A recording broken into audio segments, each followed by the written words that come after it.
Deus abençoe a vocês que estão aqui nessa noite para ouvir a palavra de Deus. Deus possa falar poderosamente aos nossos corações, sem mais delongas, né? Vamos abrir a palavra de Deus em 1 Coríntios, capítulo 10. Conforme foi dito, né? Eu tenho pego muito capítulos extensos, né? Esse não é diferente, mas vou tentar chegar lá. Vamos ficar de pé, irmão, reverência a palavra de Deus. 1 Coríntios 10 diz assim: Ora, irmãos, não quero que ignoreis que nossos pais estiveram todos sob a nuvem, e todos passaram pelo mar, tendo sido todos batizados, assim na nuvem como no mar, com respeito a Moisés. Todos eles comeram de um só manjar espiritual e beberam da mesma fonte espiritual, porque bebiam de uma pedra espiritual que os seguia, e a pedra era Cristo.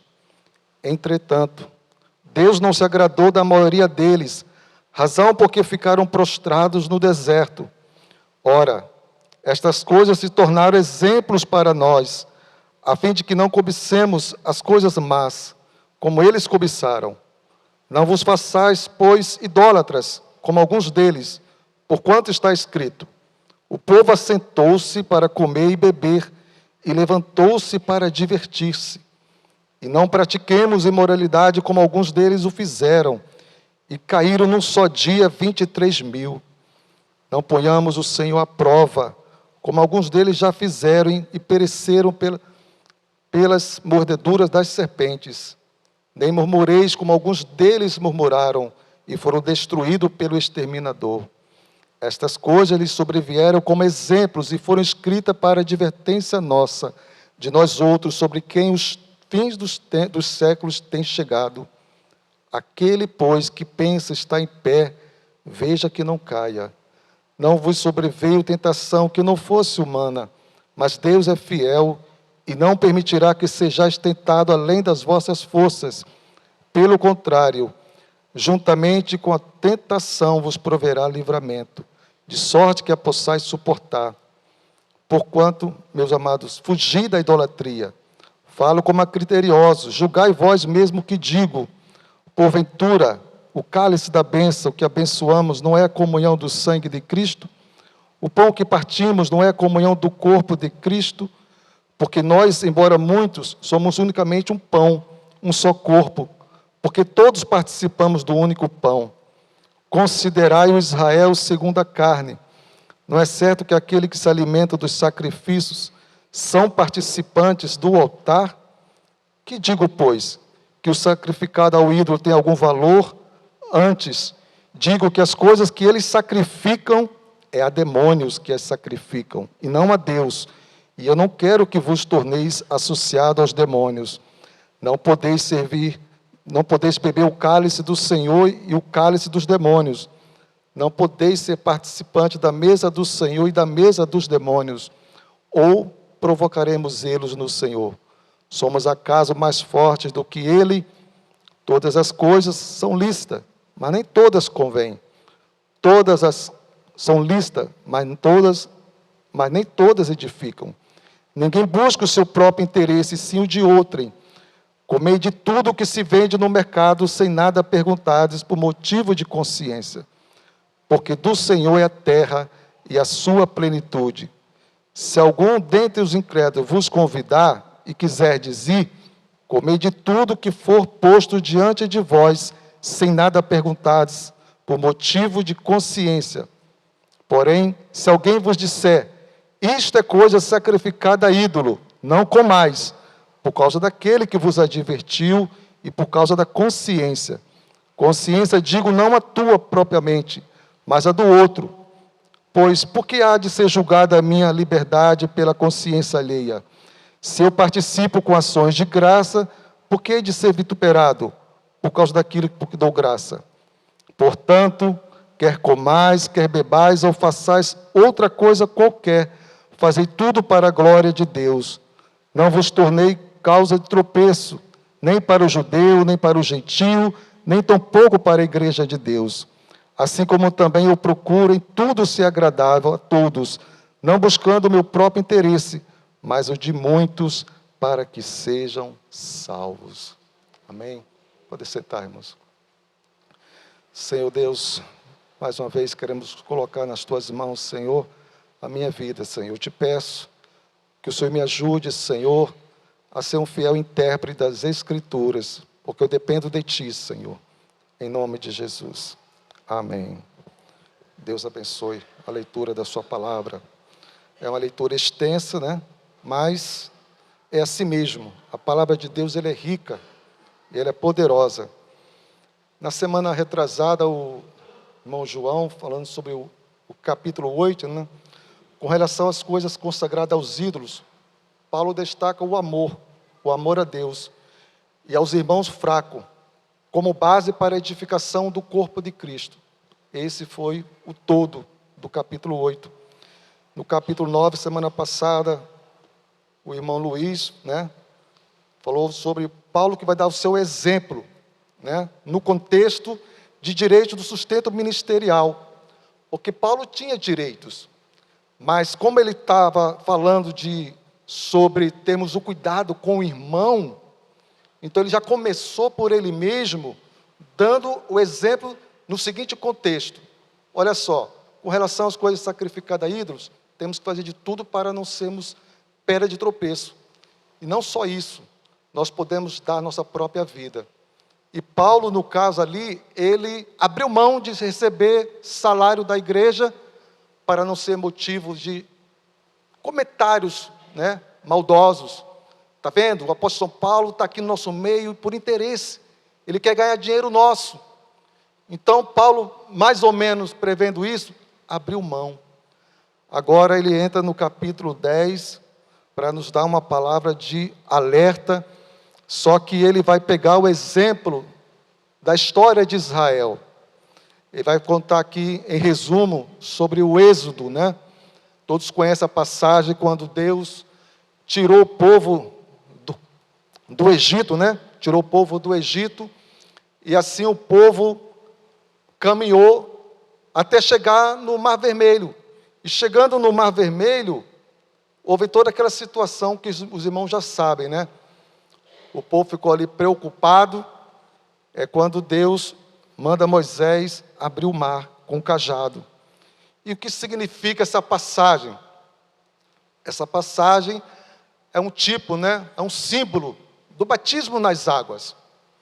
Então ele pegou essa história para mostrar aos coríntios que assim como todos aqueles foram batizados em Moisés, porque Moisés era o tipo de Cristo. Moisés era o tipo de Cristo. Então, na passagem, é como se eles estivessem recebendo o batismo nas águas, como nós fazemos aqui, periodicamente. E a nuvem também é o mesmo sentido do batismo. E também eles se alimentaram, aqui diz no versículo 2, tendo sido todos batizados assim na nuvem como no mar, com respeito a Moisés, todos eles comeram de um só manjar espiritual, ou seja, assim como, aqui é como se fosse a santa ceia nossa, né? Eles se alimentavam diariamente daquele maná que descia do céu, e o maná é um tipo de Cristo, simbolizava o próprio Cristo, era como se eles estivessem participando ali da ceia, e realmente era uma ceia, e o sentido ali era espiritual também, embora era físico, porque foi um meio que Deus fez para que eles se alimentassem, porém tinha um fundo espiritual, para eles e para nós. Mas aqui a palavra de Deus vai dizer que, entretanto, né? Essa conjunção aqui é adversativa, está falando de algo que é contrário, que foi contrário, porque todos eles, embora tendo passado pelo mar, tendo sido batizados em Moisés, tiveram aquela experiência maravilhosa, viram o Mar Vermelho, viram os milagres. Aqui vai dizer no versículo 5 que Deus não se agradou da maioria deles. E o que isso quer dizer? Quer dizer que privilégio não são garantias de sucesso. Realmente não é. Porque a experiência de Israel mostra isso. Israel saiu liberto. Assim como nós estávamos no mundo. Deus nos resgatou do mundo. E agora Deus está nos conduzindo pelo esse deserto da vida. Simbolicamente é isso. Eles passaram por um deserto literal. A igreja passa pelo deserto espiritual. Mas o sentido e o ensino é o mesmo. Não tem diferença alguma. E aqui diz que Deus não se agradou da maioria deles. E nós sabemos, historicamente, que somente 2 entraram na terra prometida, de mais de 2 milhões de judeus que saíram lá do Egito, daquela geração, somente 2, Josué e Caleb. Nem Moisés entrou, porque Moisés teve um momento de rebeldia, e por causa daquela rebeldia, Deus falou que ele não ia entrar na terra prometida, e ele lutou com Deus em oração, a ponto de Deus, basta, chega. Por quê? Porque o povo teve um comportamento totalmente contrário, por isso que diz, entretanto, e aqui diz que realmente, essa frase, aqui diz no versículo 12, ó, o que diz no versículo 12? Aquele, pois, que pensa estar em pé, veja que não caia. Eles saíram do Egito, estavam confiando em Deus até certo momento, mas tinham alta confiança, achando que não dependiam de Deus e começaram a ter um comportamento totalmente contrário. Por isso que eu coloquei aqui, privilégio não são garantias de sucesso. Eu fico muito preocupado quando eu vejo muitos dando testemunho, né? Ah, fui abençoado, foi isso, aquilo. Beleza, mil maravilha. Deus realmente abençoa. Mas isso pode ser também um sinal até de juízo. Para Deus mostrar, vou te dar tudo isso, mas você não terá a mim. Qual é o mais importante? Ter os recursos, ter dinheiro, conforme até o pastor hoje de manhã falou, né? Daquela passagem que Jesus fala para aquele homem que queria crescer e falou para a alma, tens hoje em depósito bens para muitos anos, regala-te, bebe, come, se alegra. E Deus fala, essa noite pedirão tua alma que tu tens preparado para quem será. Assim foi com Israel. A autoconfiança destruiu Israel. E a autoconfiança estava também matando os coríntios. E aqui diz que eles ficaram o quê? Prostrado no deserto. Ou seja, Deus pegou eles e largou eles no deserto. Eles ficaram, morreram no deserto. O deserto foi o cemitério deles. Triste fim, né, irmão? Tiveram um início glorioso. Então isso serve de alerta para nós também. Paulo fala da experiência do povo da aliança e a sua libertação da escravidão, culminando com a passagem do Mar Vermelho. Eles foram batizados na nuvem e no mar, símbolos do batismo nas águas. Eles reconheceram a liderança de Moisés, obedecendo e se submetendo à liderança do mesmo. Moisés era um tipo de Cristo. Assim como nós também fomos tirados da escravidão do pecado, do império de Satanás, para o reino do Filho do seu amor. Ele, Cristo, nos libertou do império das trevas e nos transportou para o reino do Filho do seu amor. Colossenses 1,13. Israel saiu do Egito, porém morreu no deserto. Eu não quero ter uma sepultura, que minha sepultura seja no deserto. Os irmãos querem? Nós temos que tomar muita atenção, porque é um forte alerta para nós.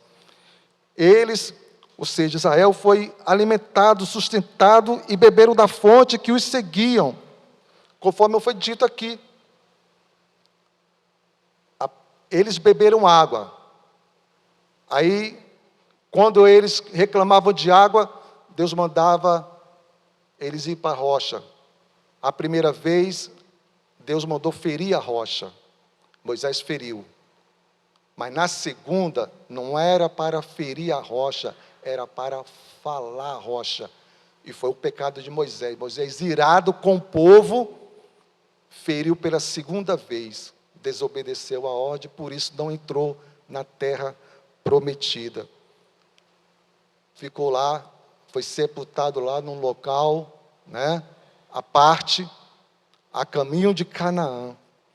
Então nós temos que ter muita atenção, irmãos, porque aqui está dizendo que, ora, versículo 6, estas coisas se tornaram exemplo para nós. Agora Paulo vai relatar aqui 5 pecados, Eu listei aqui 5 pecados. E quais são os pecados? A primeira é cobiça, versículo 6. Ora, estas coisas se tornaram exemplos para nós, a fim de que não cobicemos as coisas más como eles cobiçaram. Todos esses pecados que tinham relação com Israel, também tinham relação com a igreja de Corinto e também tem relação conosco hoje. O homem caiu, o homem desobedeceu a Deus e devido à desobediência foi expulso do paraíso. E Deus teve que prover o cordeiro. Deus teve que matar um animal para cobrir as vergonhas deles, porque eles fizeram cintas, fizeram aventais de folhas, coisas que o vento leva, que não é firme, não tem solidez, estraga com maior facilidade. Mas Deus proveu o cordeiro para eles, para Adão e Eva, mostrando assim, a redenção tem que ter sangue. E Deus proveu o cordeiro.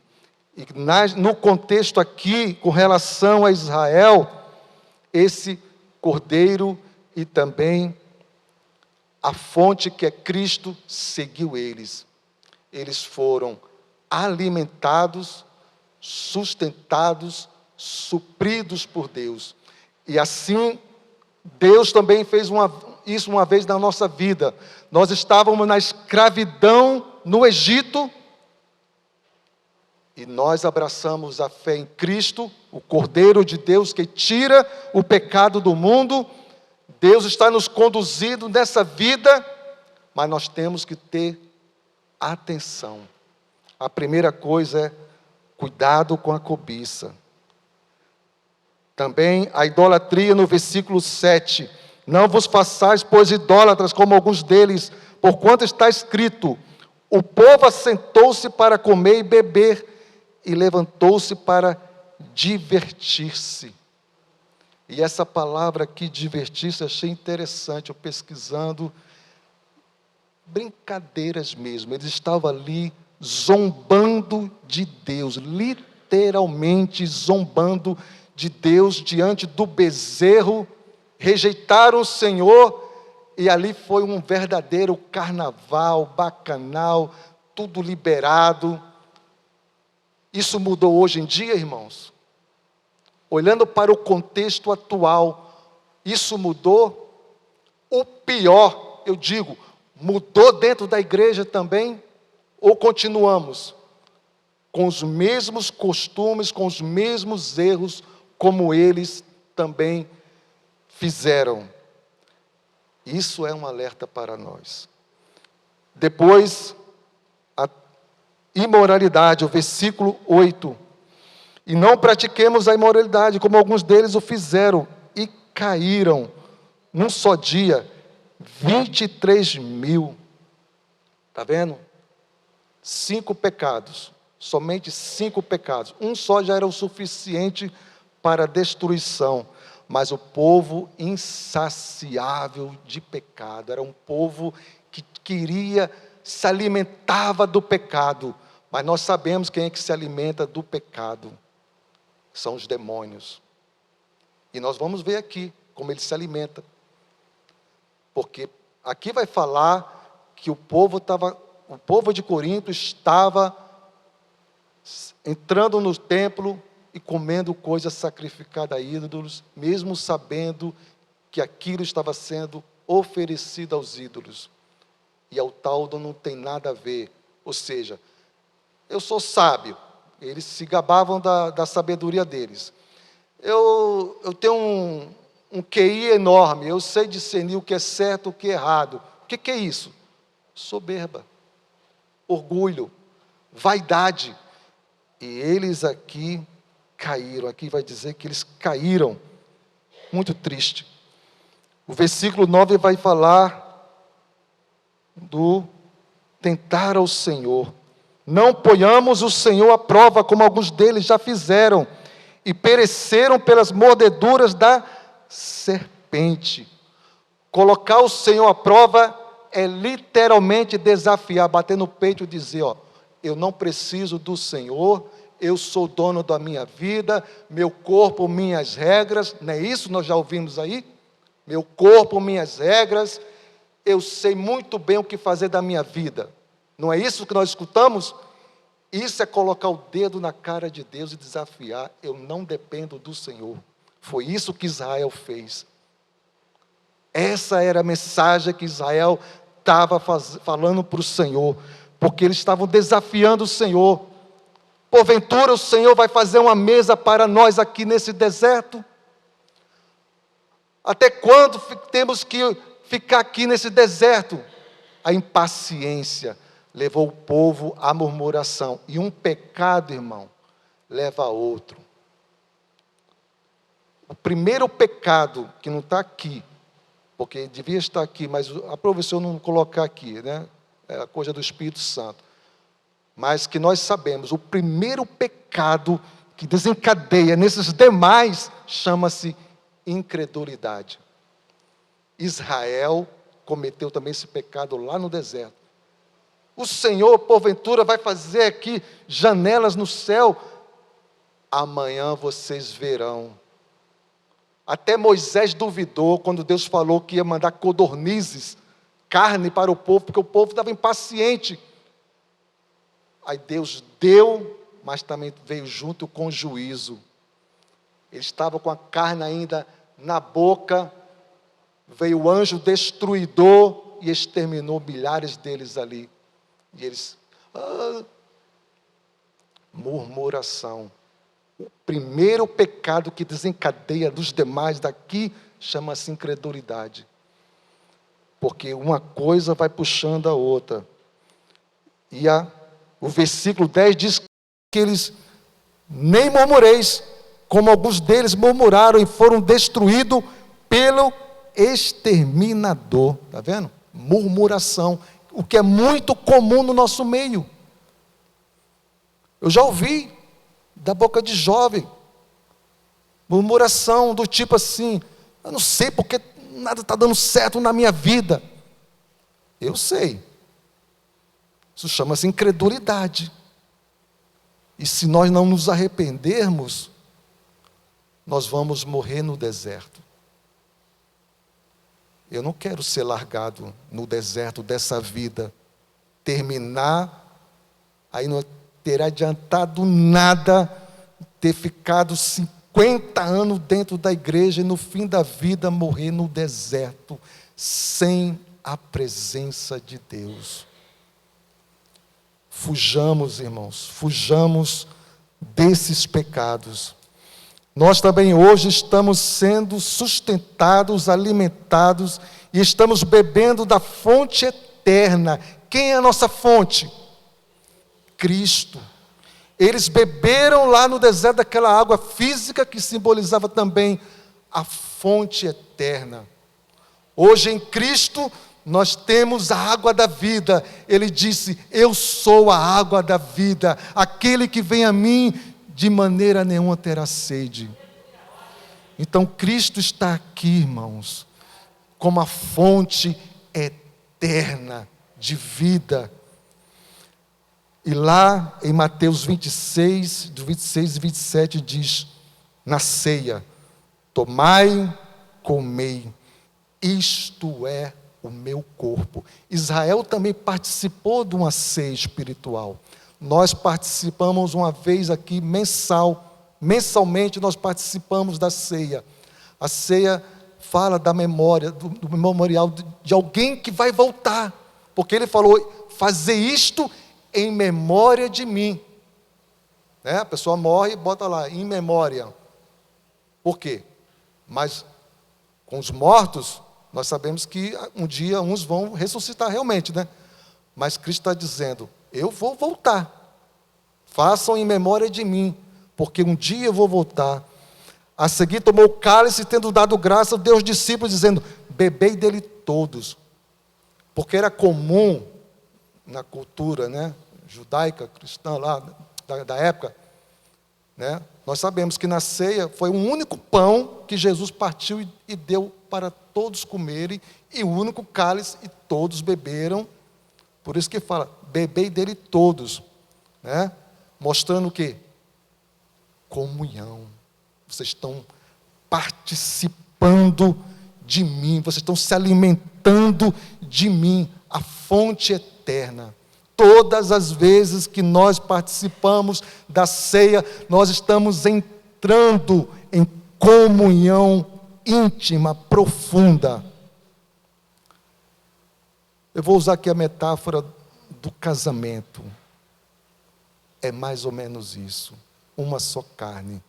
Na intimidade do casal é um só. Na intimidade, Cristo, a igreja, é um só. Falando dessa comunhão, dessa participação que Paulo vai falar aqui. O cristão é um corpo com Cristo.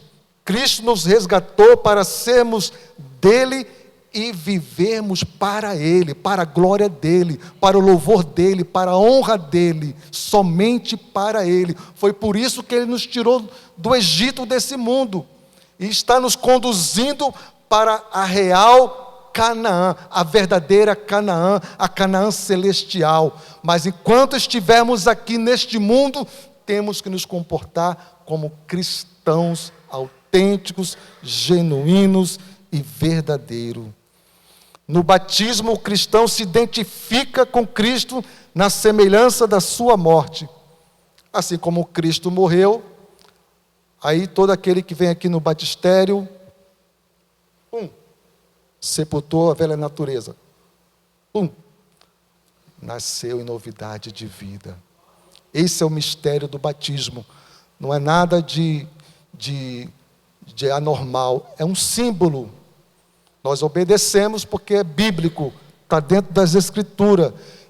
Cristo morreu, foi sepultado, mas ao terceiro dia ressuscitou glorioso.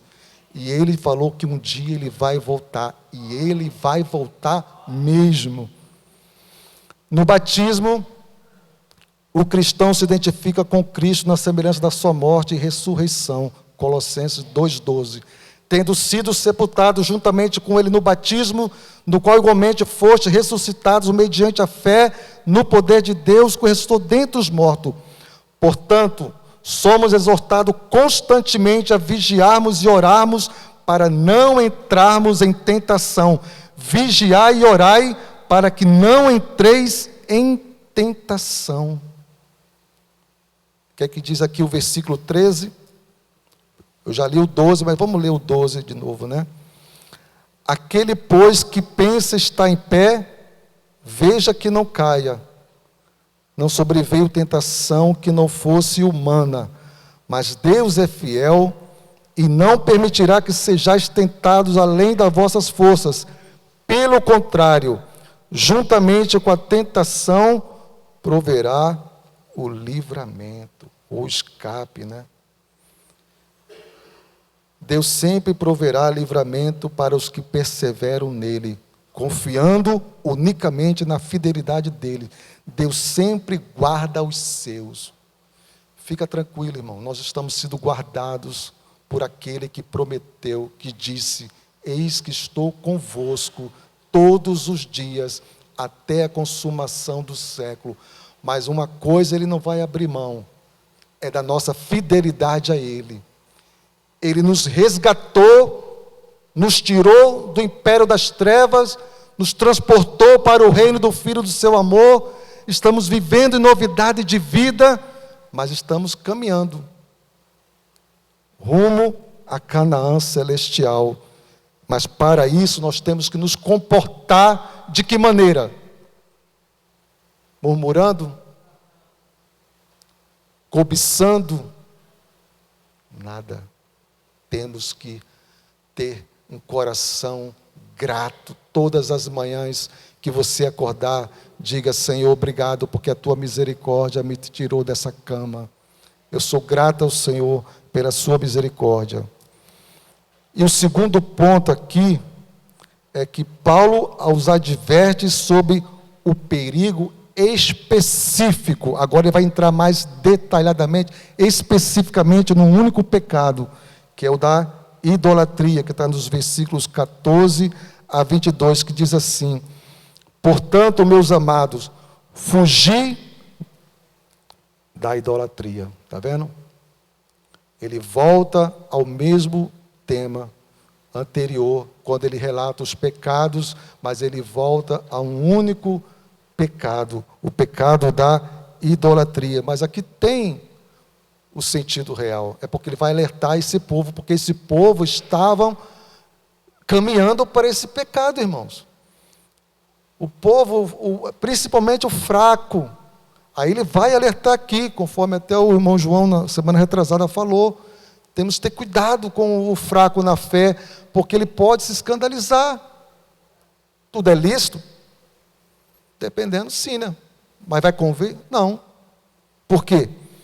Porque alguém pode se escandalizar e você se achar o tal: a vida é minha, se o irmão quiser me aceitar assim, me aceite, eu vou fazer a minha vida, né? Até o João citou exemplos sobre o alcoolismo, né? O alcoolismo não, a bebida alcoólica, né? O alcoolismo é a consequência, né? Mas o cristão deve sempre dizer: eu sou abstêmio, me abstenho. Por quê? Por mais que a Bíblia diga que não tem nada dizendo o contrário aqui, que é pecado, mas eu sei que vai me fazer mal. Eu sei que vai entristecer o coração de Deus, né? Aí a pessoa, por causa de uma consciência bem assim firmada, o irmão não tem nada a ver com isso. Aí está lá, de repente o irmão chega na casa dele, está lá, vê uma cervejinha lá. Oi, irmão, entra aí, isso o quê? E se for um pastor, né? Pastor, o senhor bebe? Não, mas isso aqui, a Bíblia não condena, não, a Bíblia não fala assim. Então, ele está errado? Não. Está na casa dele, está tomando a cerveja dele. A Bíblia não fala sobre a bebida nesse sentido, fala da embriaguez, conforme ele falou. Mas olha o perigo aí. É você escandalizar o irmão. Aí aquele irmão, se tiver uma tendência ao álcool, o que ele vai fazer? Vai experimentar e depois vai ser um alcoólatra. Vai morrer. Física e espiritualmente. E você está tocando a sua vida. Está tocando a vida. Aí o irmão foi para o inferno. Não sei, né, se era irmão. Foi para o inferno. E aí? Paulo vai tratar desse assunto. No caso aqui, está falando da idolatria e a comida que era sacrificada, oferecida no templo. Eles estavam indo ao templo e os fracos iam, viam os fortes lá comendo. O forte tinha a consciência dele tranquila, mas o outro não tinha. Estava sendo pedra de tropeço para o fraco. Aí ele fala aqui, ó: falo como a criteriosos, julgai vós mesmos o que digo. Está vendo? Vocês não são sabichão? Então julgue. Fico de fora, faço o julgamento a vocês. De que forma? Porventura o cálice da bênção que abençoamos não é a comunhão do sangue de Cristo? Ó, comunhão, palavra grega, koinonia, ajuntamento, né? Ali, principalmente quando há um ajuntamento, isso é comunhão. Então, na ceia, a gente está assim, ó, tendo comunhão com Cristo, com o corpo de Cristo, discernindo, opa, aqui está o corpo de Cristo, Cristo está aqui. Isso é um discernimento. Aí a pessoa passa a ter um comportamento, o quê? Adequado, respeitoso. Aí ele fala, porque nós, embora muitos, somos um único pão, um só corpo, porque todos participamos, ou seja, todos temos comunhão do único pão. Aí ele vai dar o exemplo de Israel com relação aos sacerdotes que se alimentavam no templo. Considerai o Israel segundo a carne. É certo que aqueles que se alimentam dos sacrifícios são participantes do altar. Ou seja, isso aqui envolve adoração, isso é culto. Nós estamos num culto. Eles aqui estavam cultuando, querendo ou não. Ah, mas eu estou no ídolo do templo. Mas quem está lá recebendo aquela adoração, Paulo vai dizer aqui, quem está recebendo aquela adoração. Aí ele fala, que digo, pois, que o sacrificado ao ídolo é alguma coisa? Ou o próprio ídolo tem algum valor? Com certeza nenhum. Antes digo que as coisas que eles sacrificam é a quem? É a demônios. Né?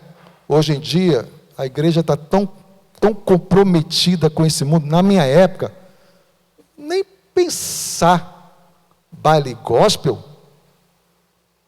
30, 40 anos atrás, isso era um escândalo enorme. Baile gospel, funk gospel, ficante gospel, motel gospel, tudo bota um nome pior ainda, né, cara?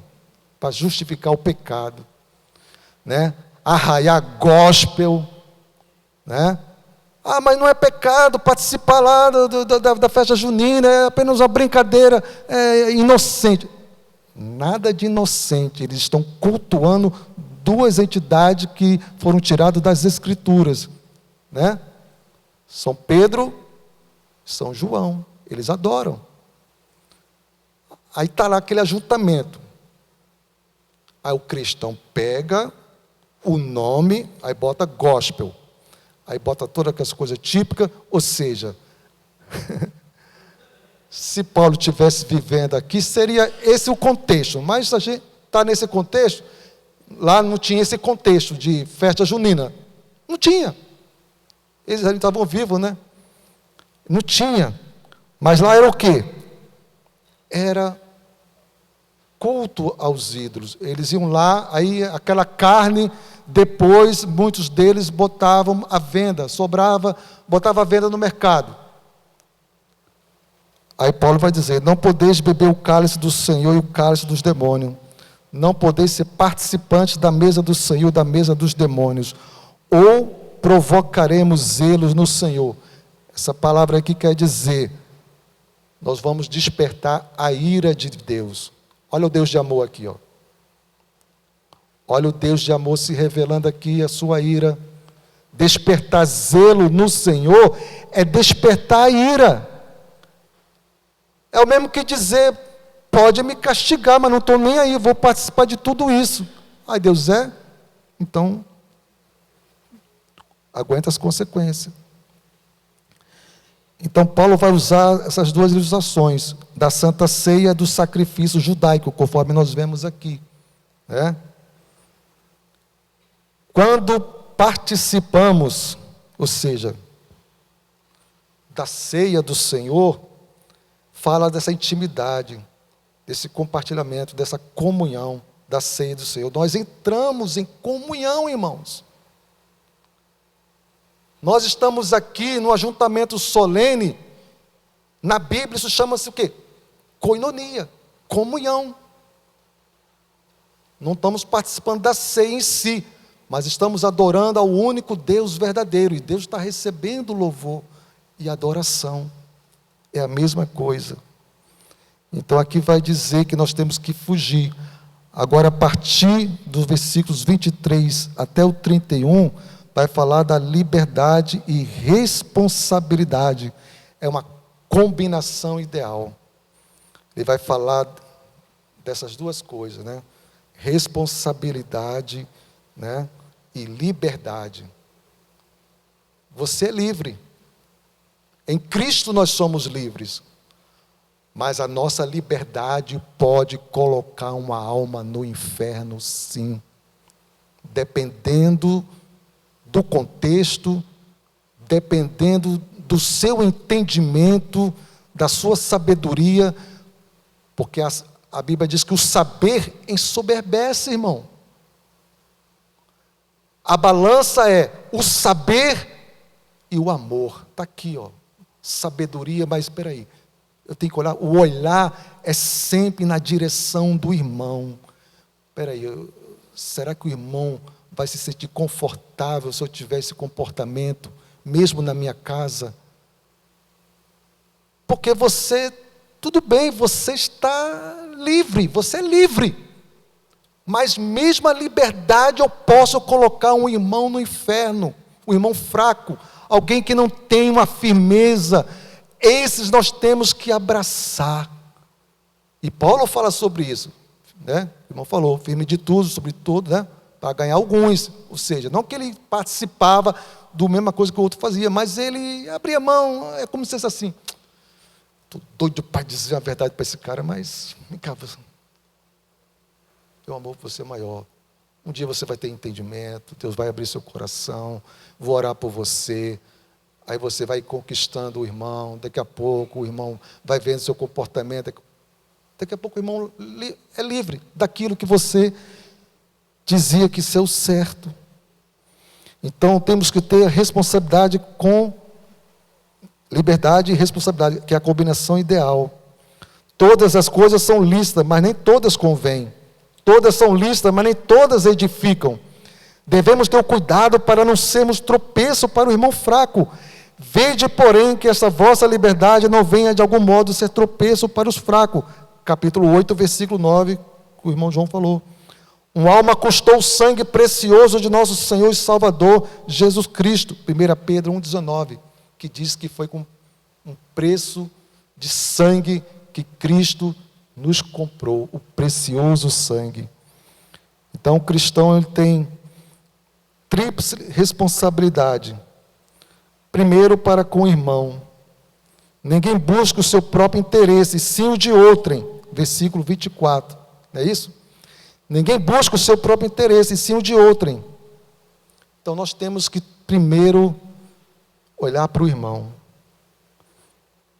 Depois, a responsabilidade é glorificarmos a Deus. Versículo 31, que diz: portanto, quer comais, quer bebais, ou façais outra coisa qualquer, fazei tudo para a glória de Deus.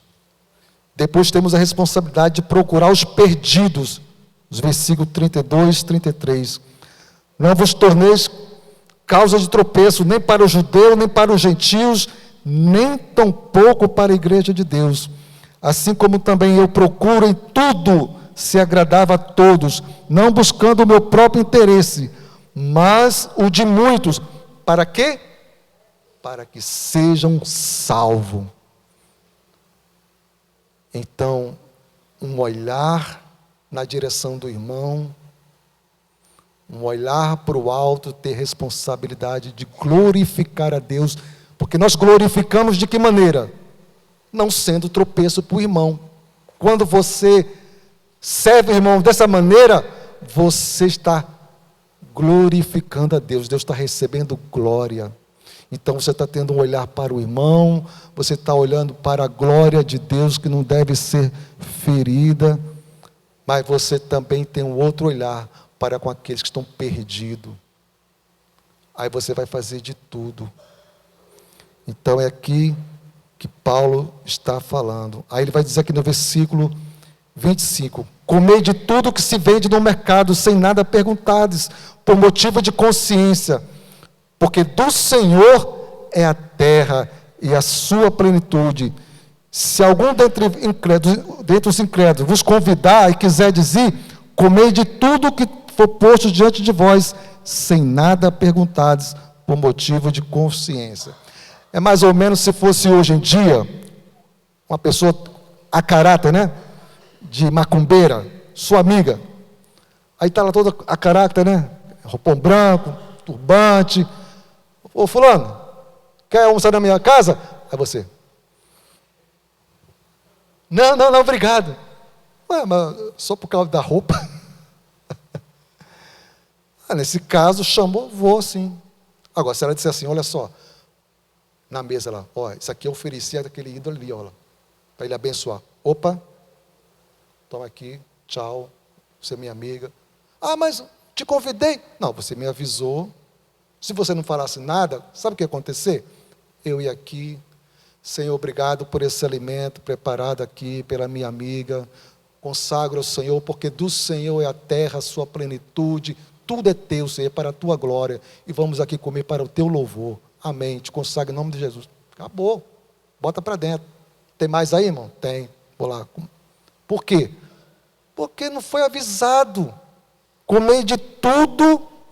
Porém, se alguém vos disser, isto é coisa sacrificada a ídolo. Aí não. Aí eu estou fora. Porque fui alertado pela consciência, não minha, mas a dele. A do que me avisou.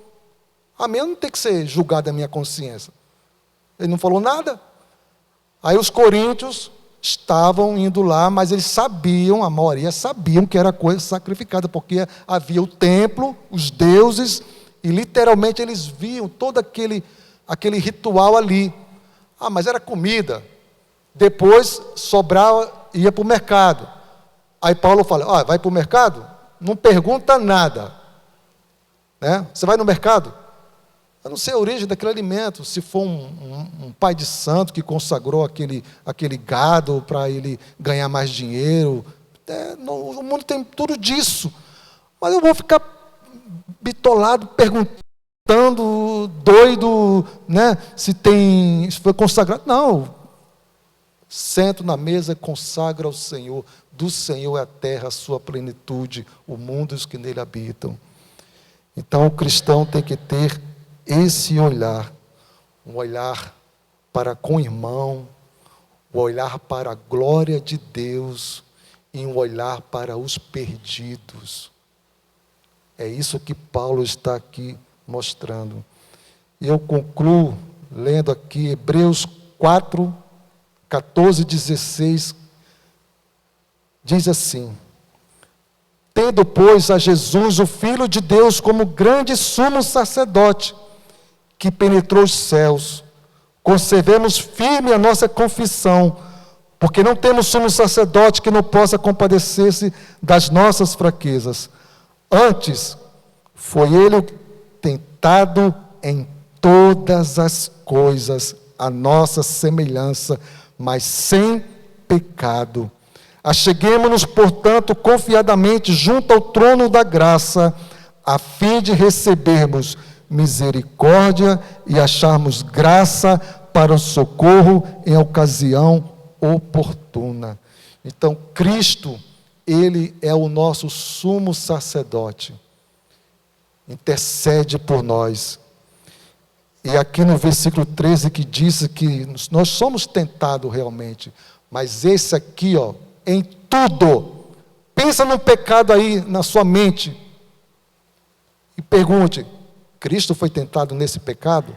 Foi. Qualquer pecado que você pensar aí na sua mente, não, Cristo era o Filho de Deus, era o Filho de Deus, 100% Deus, 100% homem, só que ele nunca pecou, puro. Por isso que a Bíblia diz, né? Ele em tudo foi tentado a nossa semelhança, né? Mas sem pecado. Nós pecamos, ele nunca pecou. Por isso ele pode socorrer aos que são tentados e que muitas das vezes caem, porque ele, como 100% homem, ele não pecou. Então o nosso alvo é Cristo.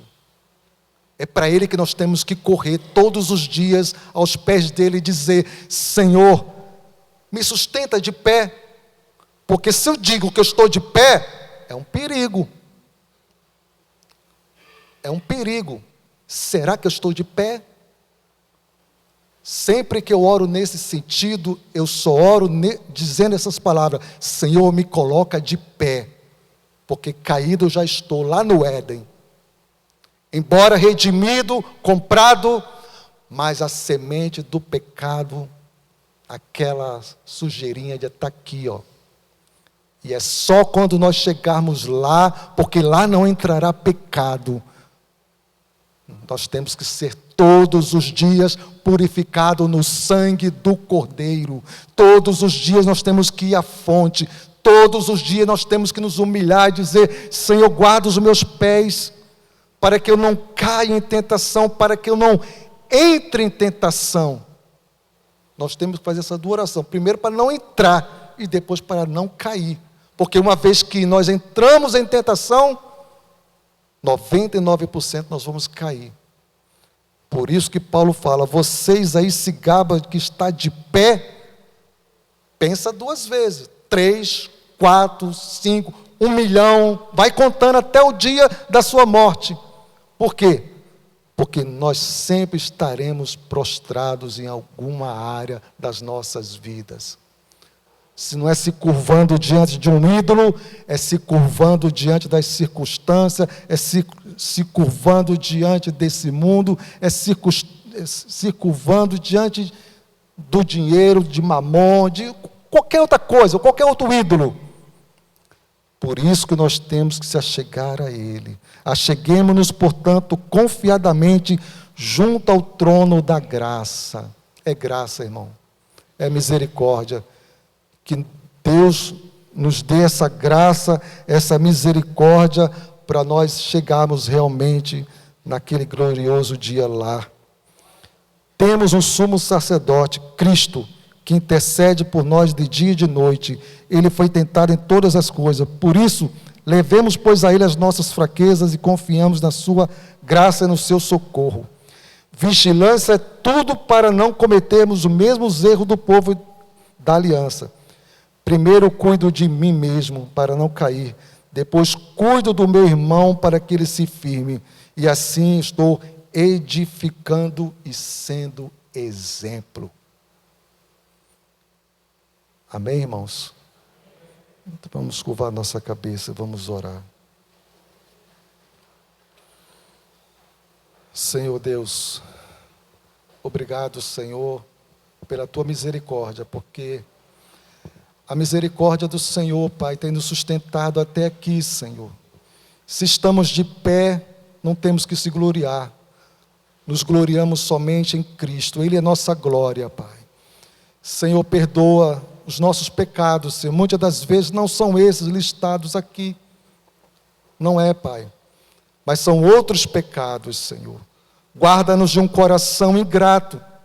A ingratidão, Senhor, também é um pecado. Senhor, nós temos mais do que nós precisamos, Senhor. Quando eu olho para o meu guarda-roupa, Senhor, eu vejo que eu tenho muito mais do que eu preciso. Ó Deus Todo-Poderoso, os irmãos também aqui também, Senhor. Temos uma mesa onde podemos assentar com os nossos entes queridos, nossos familiares. Temos amigos, temos irmãos, temos o socorro do divino, temos o socorro dos irmãos. Temos uma igreja para congregar, Senhor. Obrigado, Senhor Deus e Pai, pela vida de cada irmão aqui presente, Pai. Obrigado por aqueles que também não estiveram aqui, Senhor. Visita-os, Pai. Ó Deus Todo-Poderoso, visita-os poderosamente, Senhor Deus e Pai. E abençoa todos que estão aqui, Senhor Deus e Pai. Que saiamos aqui com essa certeza, Senhor, de que o Senhor tem nos guardado, Senhor. Tem nos livrado, tem nos protegido, e que o Senhor nos conduzirá, Senhor, até aquele dia final, Senhor, porque a promessa do Senhor é clara: eis que estou convosco todos os dias, até a consumação dos séculos. Pai, obrigado, Senhor, nos dá uma noite de paz na Tua presença, Senhor, em nome de Cristo Jesus, Senhor. Amém, Senhor. Amém. Deus abençoe os irmãos.